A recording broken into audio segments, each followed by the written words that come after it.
Hola, soy Mario Molero y quiero hablarte del Dios único y trascendente en el Antiguo Testamento. El pueblo de Israel, como pueblo, tiene una singularidad y una muy esencial particularidad. Es que reconoce a un único Dios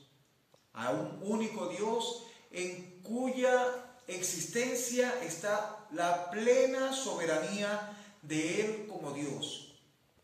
Esta singularidad en el pueblo de Israel la veremos marcada en toda la historia del Antiguo Testamento. El Antiguo Testamento es la búsqueda de Dios del hombre, de establecer una alianza. En el Antiguo Testamento vamos a encontrar precisamente esa soberanía de Dios, ese amor de Dios hacia el hombre mediante la instauración de una alianza. Esta alianza, por supuesto, con la humanidad comenzará con el pueblo de Israel. Es necesario recalcar que Dios se ha manifestado durante toda la historia del hombre, la cual lo llamamos la historia de la salvación, muy particularmente en el pueblo de Israel en 5 etapas. Esta primera etapa es ese Dios que se manifiesta a los primeros padres, a los nómadas. A Abraham se le presenta, pero como un Dios local, un Dios sin santuario, un Dios que no se manifiesta como un Dios específico. En la segunda etapa vemos cómo Dios busca hacerse de un pueblo y habla a Moisés diciéndole: yo soy el Dios de tus antepasados, yo soy el Dios de Abraham, el Dios de Isaac, el Dios de Jacob. Un Dios que estaba desconocido.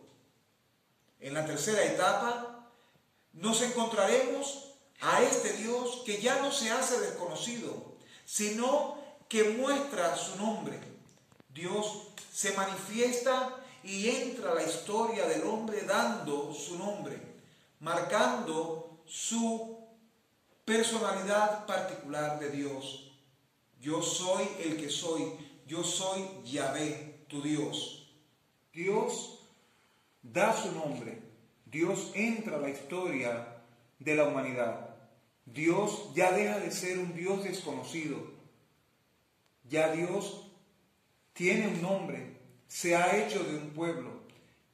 En esta tercera etapa encontramos a un Dios que se asocia a su pueblo y se manifiesta mediante los profetas, que es en esta cuarta etapa, donde Dios revela el proyecto mesiánico por medio de los profetas, mediante las promesas davídicas, hechas al pueblo de Israel, y por supuesto que trascenderán a toda la humanidad. La etapa sapiencial, en donde se manifiesta la teología de Dios, en donde se presenta a un Dios con personalidad, a un Dios que ama, a un Dios que castiga, a un Dios que se presenta con una santidad y una espiritualidad propia.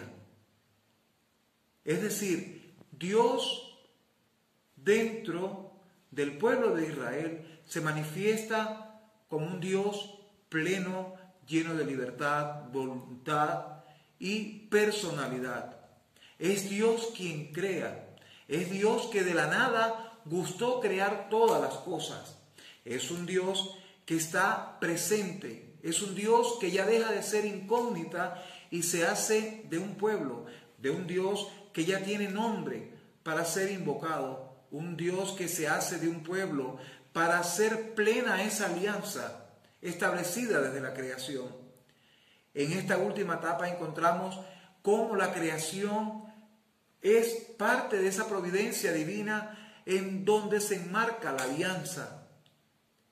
Es decir, tanto la creación sirve como marco para esa alianza, para esa promesa del hombre que Dios hace constantemente en esa búsqueda. Dios, al estar presente en la historia del hombre, ya anunciándose como un Dios cercano, lo vamos a conseguir dentro de toda la historia del Antiguo Testamento con diversos nombres: Elohim, Shaddai, Elión, pero todos connotando esa santidad y esa espiritualidad única de un Dios que no es parte de la naturaleza, ni es una fuerza de la naturaleza, sino un Dios que es pleno, un Dios que es persona. Durante toda la historia del Antiguo Testamento encontraremos que es la fuerza que une realmente el Antiguo Testamento, mostrar toda la plenitud de Dios y esa fuerza y sabiduría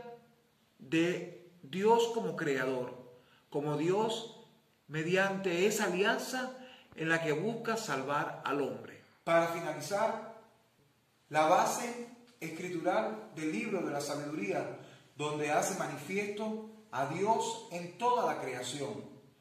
Dios está pleno en todo lo creado.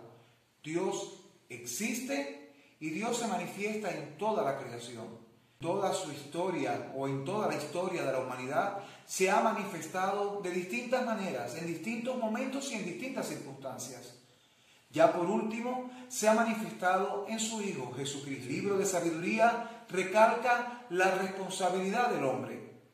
Dios ha buscado al hombre. Ahora es responsabilidad del hombre, es de rechazarlo o aceptarlo. He allí la gran responsabilidad que tiene el hombre de aceptar el mensaje que Dios da y esa alianza que Dios nos tiene prometida. Aceptarla o rechazarla es nuestra opción. Muchas gracias.